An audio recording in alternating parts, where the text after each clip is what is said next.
Good morning, everyone. First, kanina is una na i-discuss ang software kay katong Articulate 360 and next katong Nearpad na i-report ni Abigail.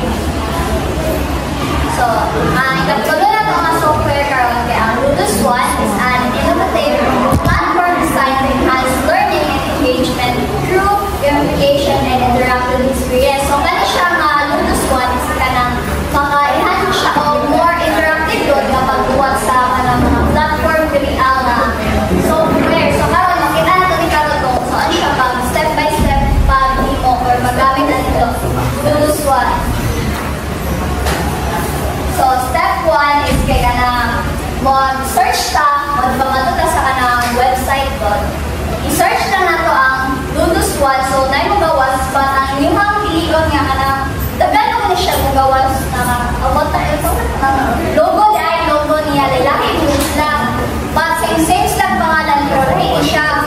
Ang iyahan na makakuha sa Ludus kaya, kani iyahang, ingani iyahang, then, pag ma-search na ito, is mo niya ang gawas kami collaboration presentation for creative team.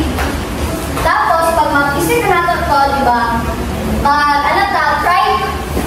try to free, type for free, na siya. Pag ma-click na natin mo siya, so, ang kanya siya is karang 1 month lang po ang iyakang free goal, parihan lang po sa Articulate o sa katong sa Nearpad. 1 month lang siya, then after 1 month, kita na, wala din na siya magamit, pero magbayad na ka o magamit ka ani. So, pag mahuman na siya, lagi, nakalaki na ato, lagi siya kay easy to use na yun siya, kay pag-login mo na kay dito na din siya dali ha. So, kanya ang gawas, kanya create presentation, yun na siya i-click ra, then ang gawas kay kanya. So, na siya, nakabuta na create presentation, tapos team gallery of import PDF. So, diriya sa create presentation is kaniyang gawas kanya siya diriya. Then, pag mag-click na kong taong import PDF, kanya siya kanang malimagutang ng taong files doon, din mo, ano siya kanang generate na siya o ganang himo na siya o PPT doon. Then, pag mag-kuan ka, click na sa team gallery, mo na siya, mga template niya. So, mamili ka kadra, pwede mo siya usbon-usbon. Then, pag makapili na ka ato, di ba kabantay ka, remember mo itong last time katong idea na di mag-introduce na software katong quizzes? Quizzes.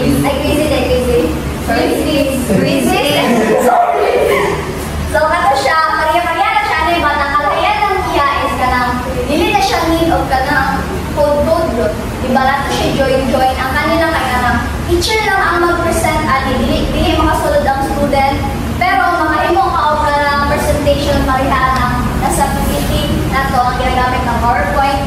So, dili mag-click lang na siya, dili mag-add parihaan lang ito itong ginagamit na last time. Tapos mag-add lang ng image. Then, na siya mga shade. Then, pag naunga na tag-limuan na, yan na ito dili ka ng preview. Nagigaya siya. Then, mawala na siya. Tapos, ang advantage niya diriya is kato.